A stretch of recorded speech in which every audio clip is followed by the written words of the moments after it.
कोलकाता का एक ऐसा अस्पताल जहां कभी लोगों की जिंदगियां बचाई जाती थीं, वह अब एक भयानक सच अपने अंदर छिपाए हुए बैठा है। दोस्तों, यह सच इतना डरावना है कि इसे जानकर आपकी रूह कांप जाएगी। इस वीडियो में हम आपको उस खौफनाक दुनिया की झलक दिखाने जा रहे हैं, जहां न केवल मौत का सामना होता है, बल्कि 10,000 से अधिक अश्लील वीडियो बनाए गए हैं। जी हां, 10,000 वीडियो, जिनमें शवों के साथ की गई इतनी घिनौनी हरकतें कैद हैं कि इंसानियत भी शर्मसार हो जाए। क्या आप जानना चाहेंगे कि कैसे यह मुर्दा घर एक षड्यंत्र और गंदगी का अड्डा बन गया, और क्यों संजय रॉय और इस मामले के अन्य आरोपी नार्को टेस्ट से बच रहे हैं? दोस्तों, यह कोई काल्पनिक कहानी नहीं, बल्कि एक ऐसा डरावना सच है जिसे जानने के बाद आपको सोचना पड़ेगा कि क्या इंसान इतना नीचे गिर सकता है। इस वीडियो में हम आपको वह रहस्य उजागर करेंगे जो 10,000 वीडियो में कैद हैं और जिन्हें देखना किसी भी सामान्य व्यक्ति के बस की बात नहीं है। यह वीडियो आपको उस काले सच की गहराई में ले जाएगा जिसे जानने के बाद आप शायद कभी भूल नहीं पाएंगे। दोस्तों, हम आपको हर पहलू विस्तार से बताएंगे, लेकिन उससे पहले दोस्तों कृपया इस वीडियो को लाइक करें और हमारे चैनल को सब्सक्राइब कर लें। और अगर आप भी चाहते हैं कि डॉक्टर बिटिया को इंसाफ मिले, तो कमेंट में भी वांट जस्टिस जरूर लिखें। कोलकाता रेप और मर्डर केस में एक नया मोड़ तब आया जब मुख्य आरोपी संजय रॉय ने नार्को टेस्ट कराने से इनकार कर दिया। नार्को टेस्ट एक ऐसी प्रक्रिया है जिसमें आरोपी को सच बोलवाने के लिए नशीली दवाएं दी जाती हैं, जिससे वह स्वाभाविक रूप से सच बोलने की स्थिति में आ जाता है।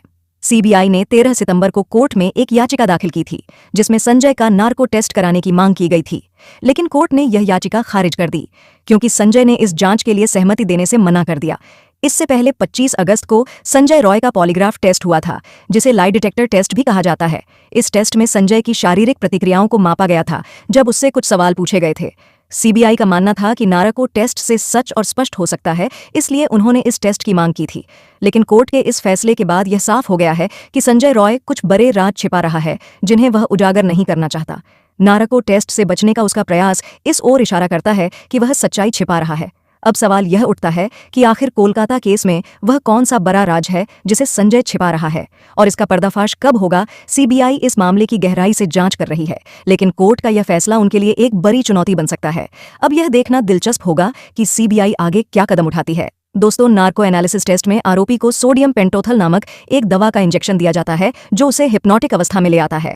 इस अवस्था में आरोपी की सोचने और कल्पना करने की क्षमता कमजोर हो जाती है और वह पूरी तरह से ड्रग्स के प्रभाव में रहता है, जिससे वह झूठ बोलने में असमर्थ हो जाता है और सच बोलने लगता है। इस प्रक्रिया के दौरान डॉक्टर की निगरानी में आरोपी से घटना से जुड़े सवाल पूछे जाते हैं।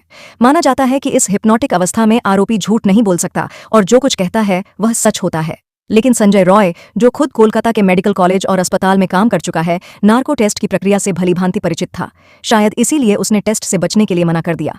अब यह कोर्ट पर निर्भर करता है कि वह इस मामले में क्या निर्णय लेती है। हालांकि सीबीआई ने हार नहीं मानी है और उनकी जांच लगातार जारी है। इस जांच में कई चौंकाने वाले खुलासे हो रहे हैं। कोलकाता के आरजीकर मेडिकल कॉलेज और अस्पताल में लेडी ट्रेनी डॉक्टर के रेप और मर्डर के मामले की जांच में सीबीआई को कई महत्वपूर्ण सबूत मिले हैं जो इस केस को एक नया मोड़ दे सकते हैं। अस्पताल में चल रहे घोटालों और गैर कानूनी गतिविधियों का पर्दाफाश भी लगातार हो रहा है। बंगाल की लोकल मीडिया रिपोर्ट्स के मुताबिक सीबीआई को ऐसे सबूत मिले हैं जो और भी बड़े रहस्यों को उजागर कर सकते हैं। सबसे चौंकाने वाला खुलासा तब हुआ जब अस्पताल के मुर्दा घर में शवों के साथ की गई अश्लील हरकतों के वीडियो मिले। ये वीडियो संदीप घोष के लैपटॉप से बरामद किए गए हैं, जिनकी संख्या लगभग 10,000 के करीब बताई जा रही है। यह वीडियो इस बात का प्रमाण है कि अस्पताल में लंबे समय से एक काला कारोबार चल रहा था। इन सभी चौंकाने वाले खुलासों के बाद इस मामले में और भी बड़े सच सामने आने की संभावना बढ़ गई है, और यह जांच बंगाल में हो रही आपराधिक गतिविधियों की एक नई दिशा तय कर सकती है। साल 2021 में कोलकाता के इस अस्पताल से 60 से 70 शवों के गायब होने का मामला सामने आया था, जिसने पूरे मामले को और भी जटिल और गंभीर बना दिया। यह तब उजागर हुआ जब सीबीआई ने संजय रॉय से करीब पूछताछ की, जिसके बाद अस्पताल में चल रहे गैर कानूनी कामों की गहन जांच शुरू हुई। संजय रॉय ने पूछताछ के दौरान बताया कि उसे अस्पताल के मुर्दा घर में रात के समय प्रवेश की अनुमति थी, जबकि सामान्यतः मुर्दा घर शाम 7:30 बजे से 8 बजे के बीच बंद हो जाता था। रात में वहां कोई पोस्टमार्टम नहीं होता था, और यदि किसी शव को लाना होता था तो उसे पीछे के दरवाजे से अंदर लाया जाता था। जांच में यह भी खुलासा हुआ कि मोर्चरी के कोल्ड चैम्बर से शवों को निकालकर उनके साथ अश्लील हरकतें की जाती थीं और उनके अंगों को बेचा जाता था। यह घिनौना कृत्य खासकर लावारिस शवों के साथ किया जाता था। इन शवों के साथ अश्लील वीडियो भी बनाए जाते थे जो बाद में बेचे जाते थे। सीबीआई को संजय रॉय के मोबाइल फोन से मुर्दा घर में रिकॉर्ड कई वीडियो मिले जिनमें संजय और अन्य लोग शवों के साथ अश्लील हरकतें करते दिखाई दे रहे थे। ये वीडियो देखकर सीबीआई के अधिकारी भी हैरान रह गए। आरजीकर मेडिकल कॉलेज के मुर्दा घर में 40 से अधिक कोल्ड चैम्बर्स हैं और सीबीआई को शक है कि इन्हें रात के समय खोलकर अश्लील कामों के लिए इस्तेमाल किया जाता था। इस पूरे मामले ने अस्पताल में लंबे समय से चल रहे गैर कानूनी कामों की पोल खोल दी है और सीबीआई की जांच से इस केस में और भी कई रहस्य सामने आने की संभावना है जो इसे और भी पेचीदा बना सकते हैं। 9 अगस्त की घटना के बाद जब संजय रॉय को गिरफ्तार किया गया तब इन खौफनाक घटनाओं का पर्दाफाश हुआ। संजय की गिरफ्तारी के बाद सीबीआई ने उसका नार्को टेस्ट करवाने की कोशिश की, लेकिन उसने इसके लिए अनुमति नहीं दी। इसके बाद कोर्ट ने सीबीआई की याचिका खारिज कर दी। संजय रॉय के फोन से कई अश्लील वीडियो बरामद हुए जिनसे सनसनी फैल गई। इन वीडियो में लावारिस शवों के साथ की गई घिनौनी हरकतें दर्ज थीं। यह भी आशंका जताई गई है कि इन वीडियो को विदेशों में भी बेचा जा रहा था। जांच में यह खुलासा भी हुआ कि अस्पताल में शवों के कंकाल निकालकर उन्हें बेचा जा रहा था। सीबीआई ने मुर्दा घर के कोल्ड चैम्बर्स रजिस्टर और पिछले कुछ महीनों के सीसीटीवी फुटेज की भी जांच की। फॉरेंसिक मेडिसिन विभाग के प्रमुख प्रवीर चक्रवर्ती से रजिस्टर में हुई अनियमितताओं के बारे में पूछताछ की गई, लेकिन वह संतोषजनक उत्तर नहीं दे पाए, जिससे यह स्पष्ट हुआ कि यह रैकेट बड़े पैमाने पर संचालित हो रहा था। इसके साथ ही जांच में यह भी सामने आया कि इस रैकेट में कई सफेद पोश लोग शामिल हो सकते हैं, जिनमें टीएमसी के कुछ सांसद और मंत्री भी शामिल हो सकते हैं। यह मामला अभी भी जांच के अधीन है। कुछ कर्मचारियों ने बताया कि शाम को मोर्चरी में शराब की बोतलें लाई जाती थीं और जो कोई भी इन गैर कानूनी कामों के खिलाफ बोलता था उसे धमकियां दी जाती थीं, तबादला करवा दिया जाता था या फिर उसे खामोश कर दिया जाता था। यह पहली बार नहीं है जब आरजीकर अस्पताल पर इस प्रकार के गंभीर आरोप लगे हैं। इससे यह साफ होता है कि अस्पताल में लंबे समय से गैर कानूनी काम हो रहे थे, जिनकी परतें अब धीरे धीरे खुल रही हैं।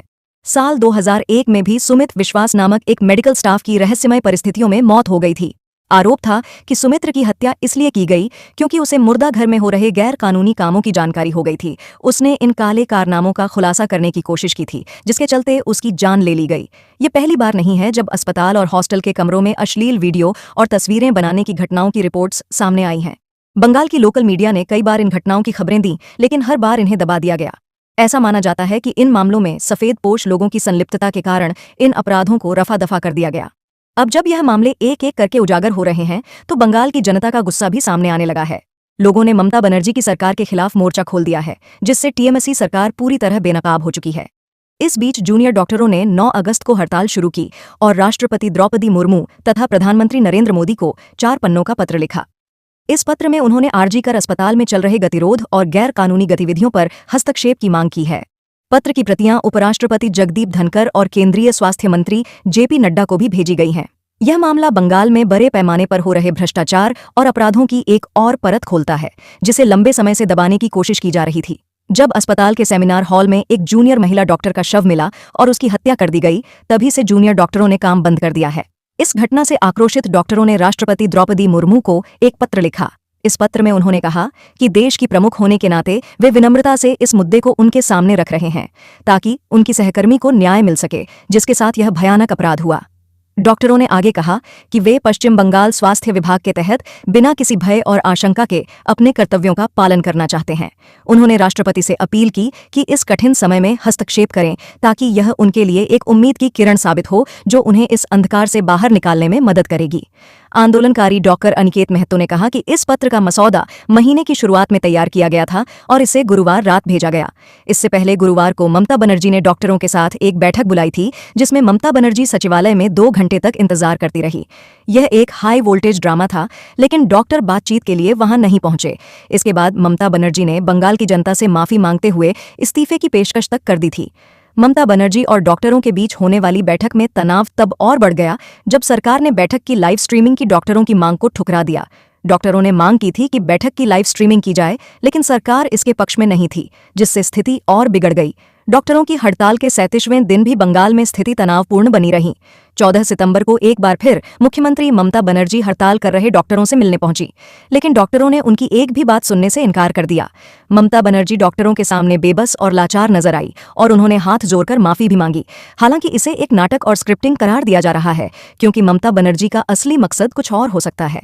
डॉक्टरों ने उन्हें वहां से भगा दिया और वी वांट जस्टिस के नारों के बीच आंदोलन जारी रखा। अब यह देखना है कि इस पूरे मामले में राष्ट्रपति द्रौपदी मुर्मू और प्रधानमंत्री नरेंद्र मोदी की तरफ से क्या प्रतिक्रिया आती है और क्या कार्रवाई की जाती है। डॉक्टरों ने साफ कर दिया है कि जब तक उन्हें इंसाफ नहीं मिलेगा उनकी हड़ताल जारी रहेगी। डॉक्टर बिटिया के साथ हुई हैवानियत को लेकर उनका आंदोलन और भी तेज हो गया है। इस बीच ईडी और सीबीआई ने भी अपनी जांच तेज कर दी है। टीएमसी के कई नेताओं का नाम इस मामले में सामने आ रहा है, जिससे यह मामला और भी गंभीर होता जा रहा है। अब सबकी नजरें सुप्रीम कोर्ट की सुनवाई पर टिकी हुई हैं, जहां सीबीआई अपनी स्टेटस रिपोर्ट पेश करेगी। देखना दिलचस्प होगा कि इसमें क्या नए खुलासे होते हैं और ममता सरकार की तरफ से क्या बचाव किया जाता है। इस वीडियो में फिलहाल इतना ही। अगर आपको यह वीडियो पसंद आया हो तो इसे लाइक करें और अपने मित्रों के साथ शेयर करें, ताकि वे भी इस महत्वपूर्ण जानकारी से अवगत हो सकें। इसी तरह की और इन्फॉर्मेशन वीडियो देखने के लिए हमारे चैनल को सब्सक्राइब करें और डॉक्टर बिटिया के इंसाफ के लिए कमेंट में वी वांट जस्टिस जरूर लिखें।